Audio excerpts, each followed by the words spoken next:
Hello বন্ধুরা, আমি রিয়া। আমার সুইট মমিস কুইক রেসিপি চ্যানেলে আপনাদের স্বাগত। মা লক্ষ্মীর পুজোতে যা ছাড়া পুজোই অসম্পূর্ণ তা হচ্ছে তিল। তাই আজ আমি হাজির হয়েছি আপনাদের সাথে তিলের নাড়ু রেসিপি নিয়ে। খুব সহজ পদ্ধতিতে আপনাদের সাথে শেয়ার করব তিলের নাড়ু। তার জন্য আমি নিয়েছি 200 গ্রাম মতো তিল। এই তিল আমি প্রথমে শুকনো খোলায় অল্প একটু রোস্ট করে নেব। কোনো কালার চেঞ্জের দরকার নেই, জাস্ট একটা সুন্দর গন্ধ বেরোবে ততক্ষণ পর্যন্ত রোস্ট করে নিলেই হবে। রোস্ট করে নেওয়া হয়ে গেছে। এরপর আমি একটা প্লেটে নিয়ে এটাকে একটু ঠান্ডা করে নেব। ঠান্ডা হয়ে গেলে আমি একটা মিক্সিং জারে নিয়ে অল্প জাস্ট একবার মতো চালিয়ে বন্ধ করে দেব। আমি পুরোটাকে একটা মিক্সিং বলে নিয়েছি। দেখুন, জাস্ট একবার করার পর ঠিক এরকম দেখাবে, গোটা গোটাই থাকবে কিন্তু কিছুটা অংশ ভেঙেও যাবে। এবার আমি একটা কড়াই বসিয়ে তাতে 100 গ্রাম মতো গুড় নিয়েছি। এই মাপটা খেয়াল রাখবেন, 200 গ্রাম তিলের জন্য 100 গ্রাম গুড়।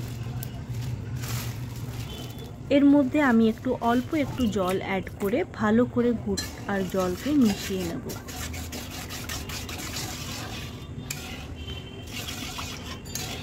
ভালো করে মেশানো হয়ে গেলে একটা ছাঁকনির সাহায্যে আমি এটাকে একটু ছেঁকে নেব, কেন গুড়ে অনেক ইমপিউরিটিস থাকে। দেখুন সবটা বেরিয়ে এসেছে। এবার কড়াইটা ভালো করে ধুয়ে ওই ছাঁকা গুড় আমি আবার এর মধ্যে দিয়ে দিয়েছি। এবার গুড়ের পাক আমাদের ততক্ষণ পর্যন্ত করতে হবে, ভালো করে নেড়ে নেড়ে পাক করতে হবে। কিন্তু এর পাকটা নারকেল নাড়ুর পাকের মতো হবে না, একটু খেয়াল রাখতে হবে। বেশি পাক হয়ে গেলে তিলের নাড়ু কিন্তু খুব শক্ত হয়ে যায়। কি করে বুঝবেন?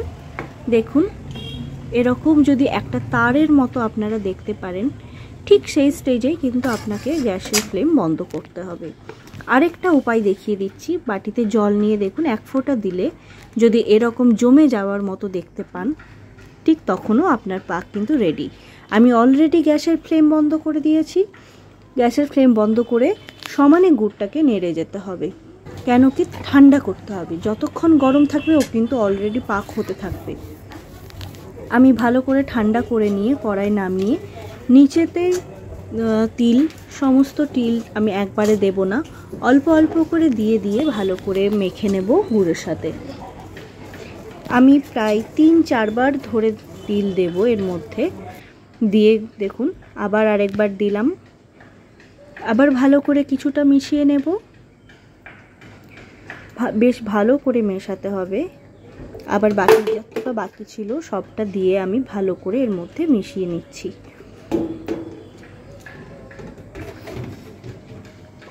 আমার প্রায় মেশানো হয়ে গেছে।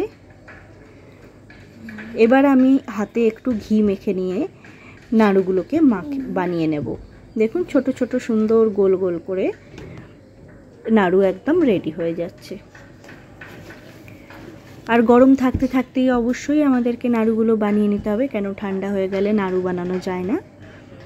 দেখুন কত সুন্দর। আমি আরেকখানা নাড়ু বানিয়ে দেখাচ্ছি।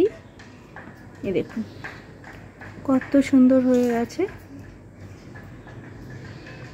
এবার আমি সব নাড়ুগুলোই একে একে বানিয়ে নিয়ে আবার আপনাদের কাছে ফেরত আসছি। দেখুন, আমার সমস্ত নাড়ু বানানো একদম রেডি। তাহলে দেখলেন তো কত সহজে তিলের নাড়ু বানানো যায়। আপনারাও অবশ্যই ট্রাই করুন এবং আমাকে জানান কেমন হয়েছে। ধন্যবাদ।